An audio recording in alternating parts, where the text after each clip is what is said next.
اہل سنت، سامعین اہل سنت، آئیے ہم اور آپ اپنے آقا کے حکم کے مطابق، جیسا کہ میرے آقا نے حکم دیا ہے کہ میرے آقا ارشاد فرماتے ہیں، اے لوگوں جب تم اپنے گھر میں داخل ہو تو سب سے پہلے اپنے گھر والوں کو سلام کیا کرو۔ میرے آقا کے دیوانے عرض کرتے ہیں، یا رسول اللہ، اگر گھر میں کوئی نہ ہو دروازہ میں ہی کھولوں تب؟ میرے آقا ارشاد فرماتے ہیں، جس گھر میں کوئی نہیں رہتا ہے اس مومن کے گھر میں میرا پیغام رہتا ہے۔ یہ ہم اور آپ دے لگے کیا کر رہا ہے؟ میرے آقا ارشاد فرماتے ہیں، میرے آقا کے دیوانے عرض کرتے ہیں، یا رسول اللہ، اگر گھر میں کوئی نہ ہو دروازہ میں ہی کھولوں تب؟ میرے آقا ارشاد فرماتے ہیں، تب بھی سلام کیا کرو۔ سنیں آپ بڑے ادب کے ساتھ، بھائی جان آپ اگر کھڑے ہیں تو میں ہاتھ جوڑتا ہوں آپ کے سامنے، تھوڑی دیر کے لیے آپ بیٹھ جائیں۔ اگر بیٹھنے کے لیے جگہ نہیں ہوتی نا، میں کچھ نہیں کہتا، اور زبردستی نہیں ہے، یہ میرے باپ کی محفل نہیں ہے، میرے بھائی کی شادی کی محفل نہیں ہے، بس میں رسول ہے، اللہ اگر توفیق دے تو بیٹھ جائیں، ورنہ نہیں تو اپنے نصیب پہ اگر بازار لکھوا کے آئے ہیں تو بازار ہی میں ٹہلتے رہیے۔ زندگی اور موت کا کوئی بھروسہ نہیں ہے۔ آپ اپنے گھروں سے اگر ذکر کی محفل کا ارادہ کر کے آئے ہیں تو ادب ملحوظ خاطر رہے، زیادہ بھیڑ کی ضرورت نہیں ہے۔ مجھ کو عاشقوں کی ضرورت ہے، دیوانوں کی ضرورت ہے۔ بھیڑ تو کہیں مارکیٹ میں بھی لگا لیتے ہیں لوگ، بھیڑ تو کسی میلے ٹھیلے میں لگا لیتے ہیں لوگ، لیکن آج مجھ کو پڑھے لکھے لوگوں کی ضرورت ہے۔ بڑے ادب کے ساتھ بیٹھ جائیں، اور میں مختلف کے ساتھ گزارش کرتا ہوں اپنے نوجوانوں سے، آج ہمارے نوجوان ایسے ہو گئے ہیں جن کو آج پیشاب کرنے کا طریقہ معلوم نہیں ہے، وہ اپنے آپ کو وی آئی پی سمجھ رہا ہے۔ آج گلیوں میں دیکھیں، روڈ کے کناروں میں دیکھیں، کھڑے ہو کر کے پیشاب کرتا ہے، اپنے آپ کو وی آئی پی کہتا ہے۔ اس کو یہ پتا نہیں ہے کہ مرنے کے بعد قبر کے اندر کی چیز ٹھوکائی ہوگی اس کو یہ پتا نہیں ہے۔ میں گزارش کرتا ہوں، بھائی جان بیٹھ جائیے، آپ گزارش کر کے بیٹھ جائیں، ان بچوں کو بھی ہٹا دیں موبائل لے کر کے، بیٹھ جاؤ سب۔ سنیں، میرے آقا ارشاد فرماتے ہیں، اے لوگوں جب تم اپنے گھر میں داخل ہو تو سب سے پہلے اپنے گھر والوں کو سلام کیا کرو۔ میرے آقا کے دیوانے عرض کرتے ہیں، یا رسول اللہ، اگر گھر میں کوئی نہ ہو دروازہ میں ہی کھولوں تب؟ میرے آقا ارشاد فرماتے ہیں، تب بھی سلام کیا کرو۔ ذرا سبحان اللہ کہہ دیں۔ ہم یہ جانتے ہیں کہ بڑے بڑے ڈاکٹرز، بڑے بڑے انجینئرز، بڑے بڑے وکلا، بڑے بڑے ججز کی باتیں جھوٹی ہو سکتی ہے۔ آج کا پی ایم، آج کا سی ایم، آج کا ایم ایل اے، آج کا مکھیا، ممبر، سرپنچ، کمیٹی جھوٹ بول سکتا ہے، لیکن میرے آقا کا فرمان جھوٹا نہیں ہو سکتا ہے۔ سنیں آپ، ارے ادب کے ساتھ بیٹھے، آج چند لوگ ملے ہیں، اور نہیں تو سچی بات، آواز ٹھیک ہے، یہ بنبناہٹ تھوڑا بند کر دیجیے، اور نہیں تو سچی بات ہے، بڑے لوگ بیٹھے ہوئے بڑے دور پر آپ دیکھ رہے ہیں، جامع معقول منقول بڑے بھائی وسطہ وغیرہ میرے کہا، حضرت علامہ مخدوم نور عالم صاحب، حضرت علامہ قمر صاحب بیٹھے ہوئے، ان بڑوں کی اور آپ جیسے بڑوں کی خاک کو اپنے سر کا آفتاب و مہتاب بنایا ہے۔ قسم خدا کی آج 1 مہینہ 28 دن کے بعد میں گھر آیا ہوں، 1 مہینہ 28 دن کے بعد۔ بھائی عثمان صاحب بیٹھے ہوئے لائیو یہ جڑے رہتے ہیں، کوئی ایسی رات نہیں جس دن میں خالی ہوں، ایسا کچھ نہیں ہے، صرف 3 دن میں خالی تھا۔ قسم خدا کی ممبر نور سے بول رہا ہوں، پورے ہندوستان میں، ہندوستان کا کون ایسا شہر ہے جہاں یہ کونین نظامت کرنے کے لیے نہیں گیا ہے؟ لیکن سچی بات ہے، جب مجھ کو اچھے لوگ ملتے ہیں عثمان بھائی تو بڑا اچھا لگتا ہے، بڑے اچھے لوگ بیٹھے ہوئے۔ کچھ دنوں پہلے میں لدھیانہ کے ایک جلسے میں گیا تھا، میں ان کو فون کیا تھا، بھائی میرے ماموں جناب خورشید آفاقی صاحب کو ان کا موبائل سوئچ آف جا رہا تھا، میں وہاں بھی پہنچا چاہتا ہوں کہ اپنے لوگوں سے مل لوں، لیکن ہر آدمی اپنے اپنے شیڈول سے بزی رہتا ہے۔ بیٹھے ادب کے ساتھ، میرے آقا ارشاد فرماتے ہیں، تب بھی سلام کیا کرو۔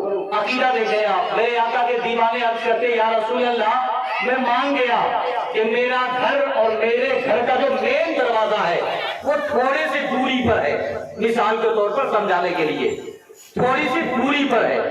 اگر میں کہیں سے آؤں گا، ہو سکتا ہے میری بیوی کچن میں ہو، میری ماں سو گئی ہو، میرے بچے تھک کے سو گئے ہو، میں سلام کروں گا تو میرے سلام کا جواب کون دے گا؟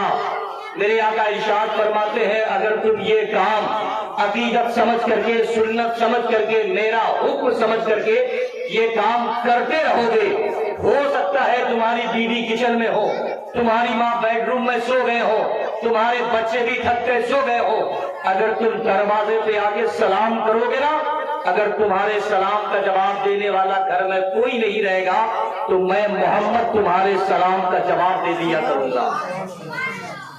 کتنا بڑا فائدہ ہے۔ اور سلام کا مطلب کیا ہے؟ علامہ مخدوم صاحب سے، علامہ قمر صاحب سے، بھائی احمد رضا سے، بھائی جناب محشر رضا محشر سے، جناب خورشید آبادی سے، جناب مولانا شکیل صاحب سے، قاری عثمان صاحب سے آپ پوچھئے کہ اس کا مطلب ہے کیا؟ عثمان بھائی اس کا مطلب ہے کیا؟ یہ بتائیں گے۔ آپ جو کہتے ہیں السلام علیکم، اس کا مطلب یہ ہے کہ اللہ آپ کو سلامت رکھے۔ پلٹ کے آپ جواب دیتے ہیں، کہتے ہیں وعلیکم السلام، اس کا کیا مطلب؟ اس کا مطلب یہ بھی ہے، اس کا بھی مطلب یہی ہے کہ اللہ آپ کو بھی سلامت رکھے۔ کیا مطلب؟ میرے آقا ارشاد فرماتے ہیں جس گھر میں کوئی نہیں رہتا ہے اس مومن کے گھر میں رہتا ہوں میں۔ یہ عقیدہ ہے آپ کا؟ جب میرے نبی جو ہندوستان کے کسی بھی کونے میں کوئی شخص انتقال ہو جاتا ہے تو قبر میں تشریف لاتے ہیں تو کیا میں سلام کروں گا تو میرے سلام کا جواب نہیں دیں گے؟ دیں گے ضرور۔ یہی عقیدہ ہے میرا بھی اور آپ کا بھی ہونا بھی چاہیے۔ فرماتے میرے سرکار کہ اگر تمہاری بیوی کچن میں ہو نا، تمہاری آواز اگر وہاں نہیں پہنچے گی، اگر جواب نہیں آئے گا تو میں محمد مدینے سے تمہارے سلام کا جواب دے دیا کروں گا۔ پریکٹیکل دیکھیں آپ، ایک چھوٹا سا بچہ جن کی عمر 18 سال 15 سال مثال کے طور پر ہے، ایک دکان پر بیٹھا رہتا ہے، ایک کوئی بزرگ روزانہ ادھر سے گزرتا ہے، اس دکاندار کو سلام کرتا ہے، بابو السلام علیکم۔ بچہ شرم سے جواب نہیں دیتا ہے، آپ نے دیکھا ہوگا بچہ جواب نہیں دیتا ہے، لڑکا جواب نہیں دیتا ہے، لیکن یہی کام اگر 1 دن 2 دن 3 دن تم کرتے رہو گے تو قسم خدا کی وہ بچہ انتظار کرے گا۔ وہ جو بوڑھا شخص آتا ہے نا، وہ جو صوفی صاحب مسجد کے لیے جاتے ہیں نا، روزانہ مجھ کو سلام کرتا ہے، میں چھوٹا ہوں، آج میں ان کو سلام کرنے نہیں دوں گا، میں آج ان کو سلام کروں گا۔ ایسا ہوگا کہ نہیں؟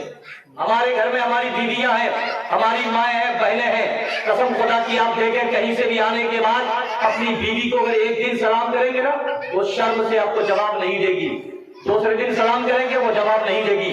اگر یہی کام آپ کرتے رہیے گا نبی کا حکم سمجھ کر تو ایک مرتبہ اس انتظار میں آپ کی بیوی رہے گی، میرا شوہر تھک کے آتا ہے، کما کے آتا ہے، میرے لیے انتظام کر کے آتا ہے، میں اپنے شوہر کو آج سلام کرنے نہیں دوں گا، میں ان کی بیوی ہوں، آج میں ان کو سلام کروں گی۔ تو یہ کب ہوگا؟ کہ جب ہم اس پہ عمل کریں گے تب۔ میری بات اگر آپ سمجھ گئے ہیں تو بڑے محبت کے ساتھ میں آپ کو سلام کرتا ہوں اور ادب کے ساتھ میرے سلام کا جواب دے کر کے اپنی آخرت کے زلفوں کو سنبھال لیں۔ بہت بڑا اسٹیٹس ہے سلام کا، میں سلام کرتا ہوں، جواب دے دیں۔ السلام علیکم ورحمۃ اللہ وبرکاتہ۔ درود شریف پڑھیں جتنے مسلمان بیٹھے ہوئے ہیں، اور یہ کوئی ضروری نہیں ہے کہ درود شریف یاد نہیں ہے، مسلمانوں کو بچوں کو کرکٹرز کے نام یاد ہے، فلمی ایکٹر کے نام یاد ہے، فلمی گانے یاد ہو جاتے ہیں۔ ہم کیسے مسلمان ہیں کہ آج تک ہم کو درود شریف یاد نہیں کر پائے؟ اگر واقعی مسلمان ہیں تو محبت کے ساتھ اپنے نبی سے جتنی محبت کرتے ہیں اتنے ہی زور سے محبت کے ساتھ یہ سوچ کر کے درود شریف پڑھیں کہ آج ہم زندہ ہیں تو درود شریف پڑھ رہے ہیں، آج ہم زندہ ہیں، رب قدیر نے میری زبان میں وہ طاقت دی ہے تو میں درود شریف پڑھتا ہوں۔ اور نہیں تو دنیا میں ایسے لوگ بھی ہیں جن کے پاس زبان بھی ہے، ہاتھ بھی ہے، پیر بھی ہے، کان بھی ہے، آنکھیں بھی ہے، لیکن وہ بول نہیں سکتا ہے، گونگا ہے۔ اللہ نے ہم کو گونگا نہیں بنایا ہے، زبان دیا ہے تو محبت کے ساتھ درود شریف پڑھیں۔ اللہم صلی علی سیدنا مولانا محمد بارک وسلم، صلاۃ و سلام علیک یا رسول اللہ، صلاۃ و سلام علیک یا حبیب اللہ صلی اللہ تعالی علیہ وسلم۔ دیکھیں اسلام کیا سکھاتا ہے۔ میرے آقا ارشاد فرماتے ہیں میرا دیوانہ مجھ سے محبت کرنے والا دنیا کے کسی بھی کونے پر رہ کر کے، چاہے وہ افریقہ کے جنگلوں میں ہو،